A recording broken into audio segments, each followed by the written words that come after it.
warahmatullahi wabarakatuh. Perkenalkan kami dari kelompok 4. Kali ini kami akan membahas etika dan hukum dalam pemberantas penyakit menular COVID-19 yang beranggotakan Aisyah Rofifah, Hasna Nurfika, Umi Koiria, dan Tara Ayunanda Setiawan. Berikut materinya, silahkan disimak. Penyakit menular adalah gangguan yang disebabkan oleh organisme seperti bakteri, virus, jamur, atau parasit. Beberapa juga bisa ditularkan oleh serangga atau hewan lainnya. Penyakit menular disebabkan oleh agen biologi seperti mikroorganisme patogenik, yakni virus, bakteri, dan fungi, serta parasit. Keberadaan mereka ada di dalam atau permukaan tubuh, sehingga dapat menyebabkan infeksi. Perpindahan agen infeksi atau parasit tersebut dari individu yang sakit ke individu sehat dinamakan penularan penyakit. Dua jenis-jenis penyakit menular serta cara pencegahannya. 1. Influenza. Influenza atau yang lebih umum dikenal dengan flu adalah penyakit menular yang paling umum diderita oleh orang-orang. Flu dapat ditularkan melalui sistem pernapasan juga melalui air ludah. Cara pencegahannya ialah dengan menjaga daya tahan tubuh agar tidak mudah terserang virus. Misalnya, dengan makan teratur, istirahat yang cukup, minum air putih sesuai kebutuhan, berolahraga, dan juga memiliki gaya hidup yang sehat. 2. Tuberkulosis atau TBC. Tuberkulosis adalah penyakit infeksi saluran pernapasan yang disebabkan oleh bakteri basil. TBC adalah penyakit yang menyerang pernapasan, maka penularannya pun melalui pernapasan. Pencegahannya ialah dengan mengurangi kontak dengan penderita TBC aktif. Jika akan kontak pun, gunakanlah masker untuk melindungi pernapasan kita.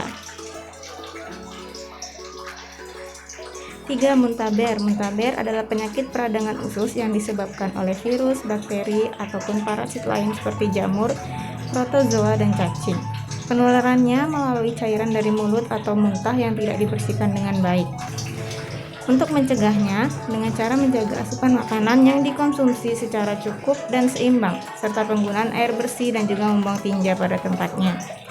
4. Cacar air. Cacar air adalah penyakit yang disebabkan oleh infeksi virus varicella zoster yang menimbulkan bintik kemerahan di kulit dan juga gatal. Cacar air dapat menular melalui kontak langsung dengan penderita seperti berjabat tangan atau bersentuhan langsung. Pencegahannya ialah dengan melakukan vaksinasi cacar air serta menjaga kebersihan diri sendiri. Yang kelima itu tifus. Tifus adalah penyakit infeksi pada usus halus yang disebabkan oleh bakteri Salmonella. Penularannya itu melalui makanan yang tercemar bakteri Salmonella. Ini bisa terjadi karena sumber makanan yang tidak sehat ataupun pembersihan yang tidak baik sebelum bahan makanan tersebut dimakan. Pencegahannya itu dengan cara memastikan kebersihan makanan sebelum dimasak serta menjaga daya tahan tubuh. Yang keenam, campak. Campak adalah penyakit menular yang disebabkan virus yang termasuk ke dalam golongan paramyxovirus. Campak menular melalui cairan ludah dari penderita ketika batuk ataupun bersin. Cara pencegahannya ialah dengan melakukan vaksinasi ketika masih usia balita. Yang ketujuh itu COVID-19. COVID-19 adalah penyakit infeksi disebabkan novel coronavirus. Sekarang disebut Severe Acute Respiratory Syndrome Coronavirus 2 atau SARS-CoV-2. Penularan virus corona dapat terjadi antar manusia melalui percikan dahak atau air liur penderita COVID-19 saat batuk atau bersin. Mencegahnya itu dengan mencuci tangan secara rutin, gunakan sabun dan air atau cairan pembersih tangan berbahan alkohol. Selalu jaga jarak aman dengan orang batuk atau bersin. Gunakan masker jika pembatasan fisik tidak dimungkinkan. Saat batuk atau bersin, tutup mulut atau hidung dengan lengan atau tisu. Hukum penyakit menular. Yang pertama ada Undang-Undang Nomor 4 Tahun 1984 tentang wabah penyakit menular. Yang kedua ada Peraturan Pemerintah Nomor 40 Tahun 1991 tentang penanggulangan wabah penyakit menular. Yang ketiga ada Peraturan Menteri Kesehatan tentang jenis penyakit menular tertentu yang dapat menimbulkan wabah dan upaya penanggulangan.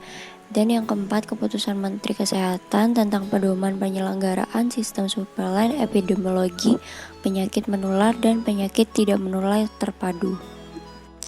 Sedangkan pada kasus COVID-19 yang merupakan penyakit menular yang baru saja dialami oleh Indonesia untuk pertama kalinya, pemerintah mengeluarkan pasal-pasal dan landasan dasar hukum yang dijadikan sebagai pedoman oleh masyarakat.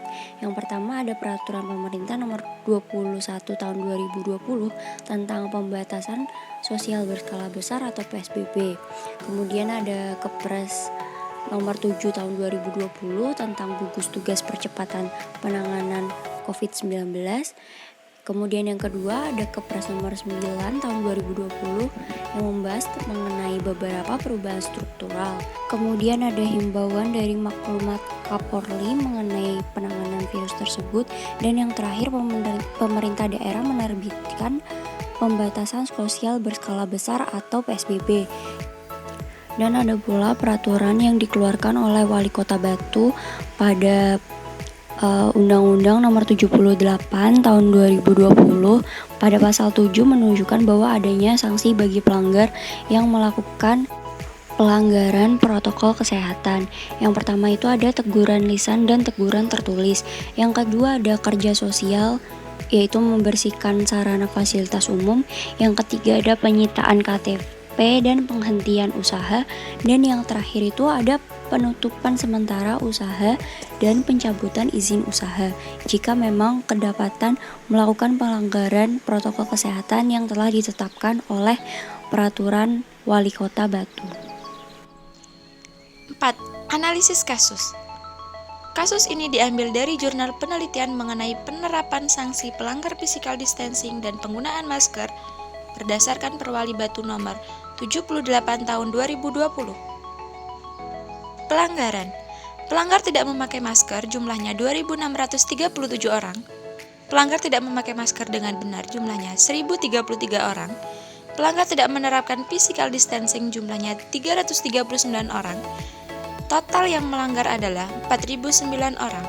Sumber data diperoleh dari Satuan Polisi Pamong Praja pada tanggal 28 Desember 2020. Pelanggar yang ditemukan kebanyakan memberi dalih bahwa mereka lupa membawa masker, ketinggalan di tempat lain, serta pengap atau sesak saat memakai masker. Namun demi penegakan protokol kesehatan untuk keselamatan bersama, petugas memberikan pengarahan dan pemahaman tentang bahayanya tidak memakai masker di tempat umum. Namun ketika pelanggaran tidak bisa ditolerir lagi, petugas tidak segan-segan memberikan sanksi administratif kepada pelanggar. Adapun faktor-faktor penyebab masyarakat melanggar kebijakan pemerintah ialah sebagai berikut. Kurangnya disiplin masyarakat dalam memakai masker dan menjaga jarak atau physical distancing. Karena faktor ekonomi, masyarakat lebih mementingkan bekerja daripada harus diam diri di rumah. Karena lupa disebabkan kewajiban memakai masker merupakan kewajiban baru dan tidak sedikit masyarakat yang belum terbiasa. Masyarakat terkesan meremehkan COVID-19 atau kurang kesadaran. Baik, itu tadi presentasi dari kami, kurang dan lebihnya kami mohon maaf. Kami akhiri, wassalamualaikum warahmatullahi wabarakatuh.